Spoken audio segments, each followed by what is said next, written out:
Bismillahirrahmanirrahim.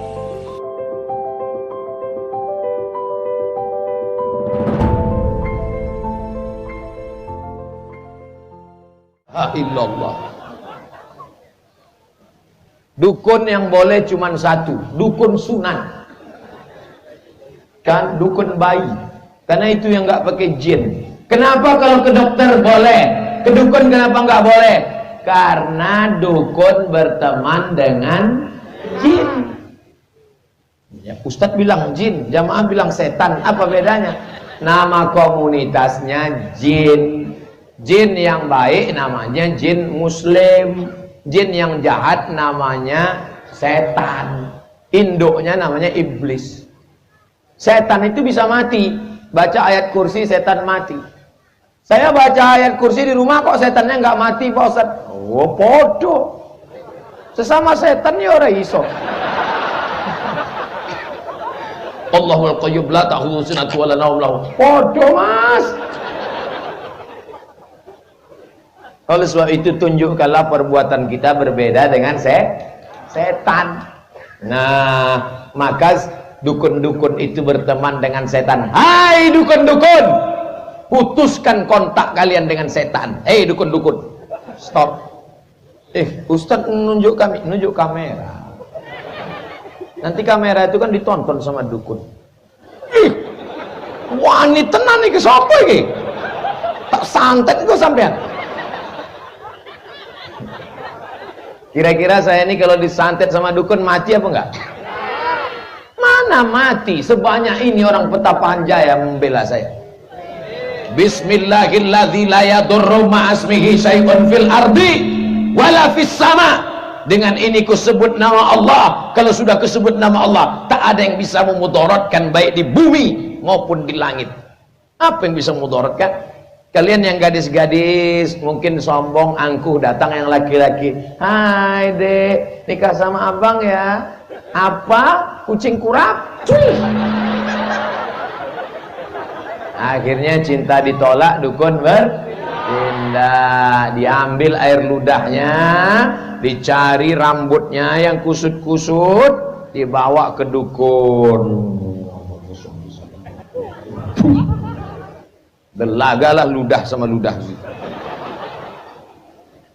Man ataka ginan, siapa yang datang ke dukun, fasaddaqahu bima yaqul, percaya mbek dukun, falam tuqbal lahu salatun arba'ina lailah, 40 hari 40 malam salatnya enggak diterima Allah, amalnya mardud. Maka yang pernah ke dukun, taubatlah, bertaubat. Usolli sunnatat taubat dari dukun lillahi ta'ala. Habis itu istighfar.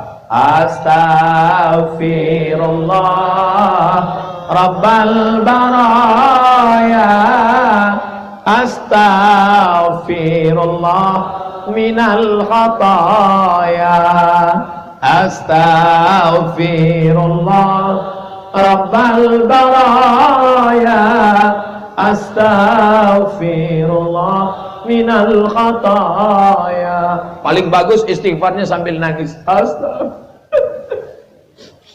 Istrinya nanya, Mas, sampean istighfar apa? Dulu aku mendukun. Dukun apa? Kamu saya pelet.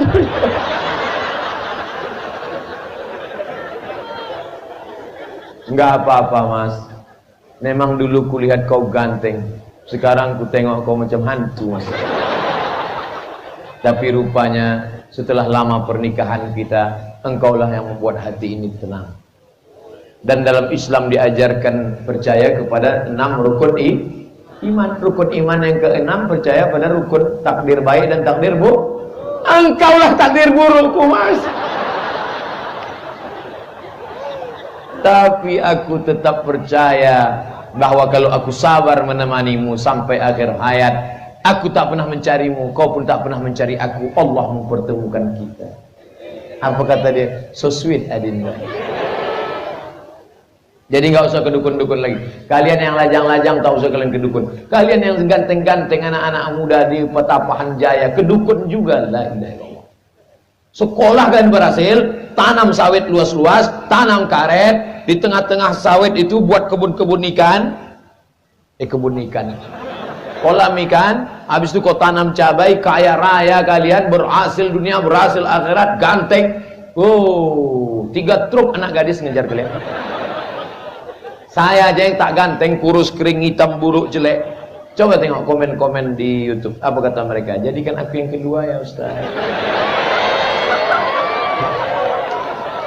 Apalagi anak muda Petapahan Jaya. Jangan kalian dukun-dukun, jangan kedukun. Insya Allah kalau kalian berhenti ke dukun, dukun itu semuanya akan pensiun dini. Hai dukun-dukun, tobatlah kalian dukun. Nanti kalian mati su'ul khotimah, payah kalian sakaratul maut.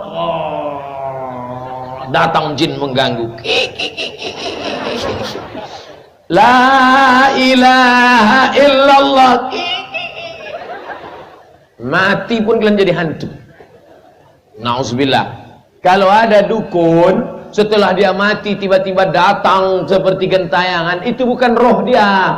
Roh dia sudah dibawa oleh malaikat. Sedangkan yang nampak gentayangan itu adalah setannya menyerupai dia. Itu namanya setan korin. Korin itu sapa? Sing lunga ngalor ngidul ngetan sama dia selalu. Itu setan korin namanya. Jadi setan itu terbagi dua. Ada setan yang kerjanya nempel terus, itu setan korin.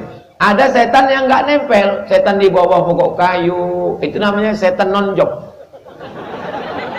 Nggak jelas dia kerjanya. Ustadz, apa hukumnya orang yang berkomitmen untuk menikah tapi masih jangka lama? Kenapa kok lama-lama nikah? Saya termasuk yang lama nikah.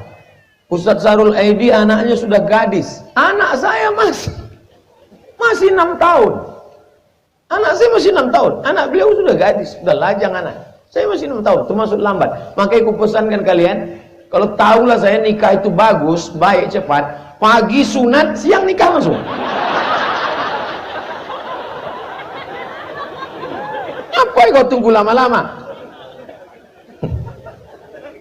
Nikah kalian cepat-cepat. Umur 25, tamat kuliah 23. Habis itu cari-cari kerja 25. Nikah 30, 35, 40. Kalian nikah umur 35. Habis itu masuk umur 40, mulailah. Tahu sendirilah mobil kalau udah 5 tahun dipakai. Dipencet klakson keluar air. Diperbaiki gas belum rem. Kadang macet, tahu sendiri. Jadi mumpung mobil masih baru, pakailah ngebut-ngebut. Oleh sebab itu maka, apa kalian tunggu-tunggu lama? Asik istikharah. Berapa calonnya? Ada 2 Pak Ustaz. Terus pas istikharah gimana? Dua-duanya kelihatan. Nikahi dua-duanya. Setuju Bu? Komitmen maksudnya ini pacaran ini. Oh, dijebaknya saya pakai kata komitmen. Pandai gue sekarang ya. Ada pacaran. Ente bonceng berdua pengajian tadi pacaran. Enggak Ustaz, ini komitmen syariah. Bermain kata-kata itu. Pacaran ini enggak, komitmen syariah, kami tetap menjaga. Tapi ini boncengan berdua. Enggak, di antara kami ada karton. Dan manggilnya, Assalamualaikum ya akhi. Waalaikumsalam ya ukhti. Bulan pertama ya akhi ya ukhti. Bulan kedua ya habibi ya habibati. Bulan ketiga ya almarhumah. Setan tidak pernah mengajak berzina, tapi setan mengajak kalian mulai ngobrol, dekat, jalan. La tattabi'u khutuwati syaitan. Jangan ikuti langkah-langkah setan. Oleh sebab itu jangan ikut langkah setan. Makanya kalian yang perempuan, laki-laki yang berkomitmen pacaran dengan perempuan, yang rugi itu laki-laki apa perempuan? Diboncengnya kalian, bonceng ke Petapahan, bonceng ke Kasikan, bonceng ke sana, masuk angin, gembung. Yang muntah-muntah laki-laki apa perempuan? Yang mengambilkan 9 bulan 10 hari laki-laki apa perempuan?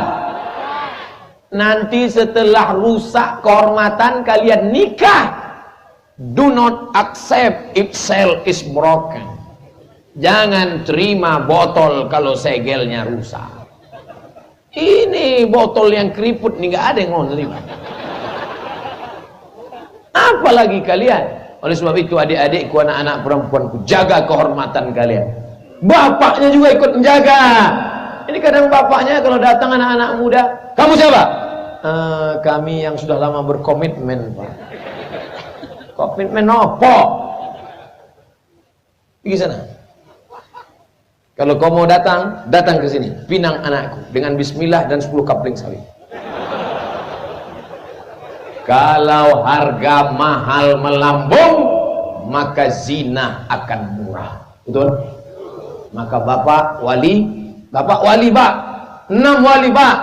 Bapak, mbah, adik bapak, abang bapak, abang, adik. 6 wali, jangan lambung-lambungkan mahar. Yang paling bagus, kunikahkan engkau dengan mahar mengajarkan surat Al-Insyiqaq, tunai sah. Itulah anak-anak kita tadi.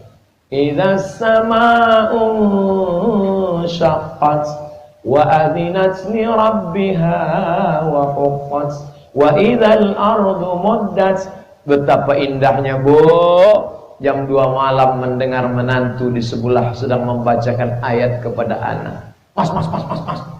Apa? Iku mantune ngaji. Kenapa? Kita udah 30 tahun nikah nggak pernah ngaji.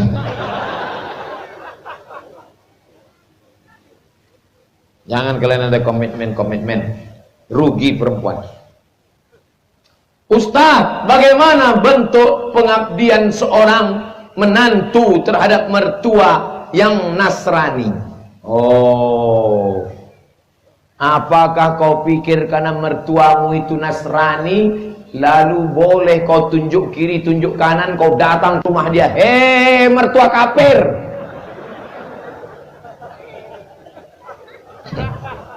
Datang seorang perempuan bernama Asma.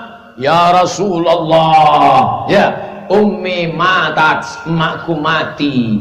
Afa atasaddaqu anha, ummi qadimat, emakku datang. Wahia raghibatun, dia ingin betul ketemu dengan aku, tapi agamanya beda, dia tidak Islam. Afa asiluha, apakah aku boleh bersilaturahim dengan dia? Siliha, sambung silaturahim dengan dia. Afa utiha, boleh aku beri hadiah dia? I'tiha, beri dia hadiah. Mertuamu yang non muslim ini, kau beri dia hadiah, kasih dia jilbab.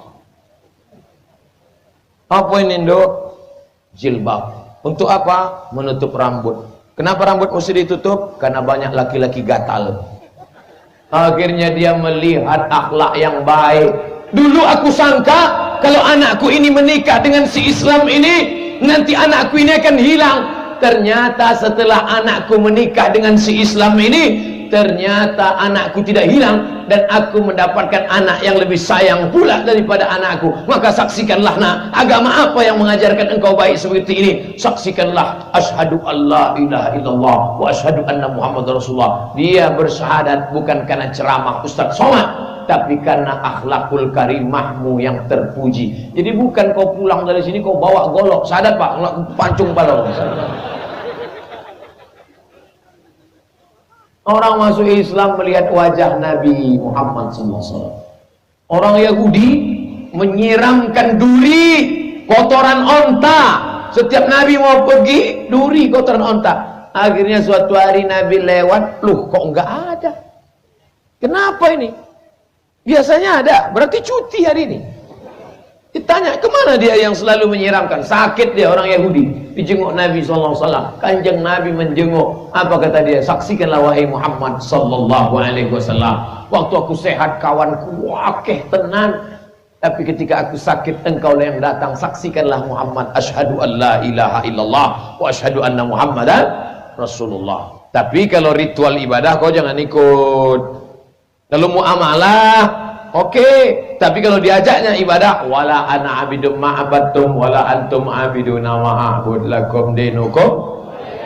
Jelas, batasannya jelas. Jangan nanti gara-gara saya bilang, silakan, kau ikut pula sama dia ibadah. Habis itu kau ikut pula Natal makan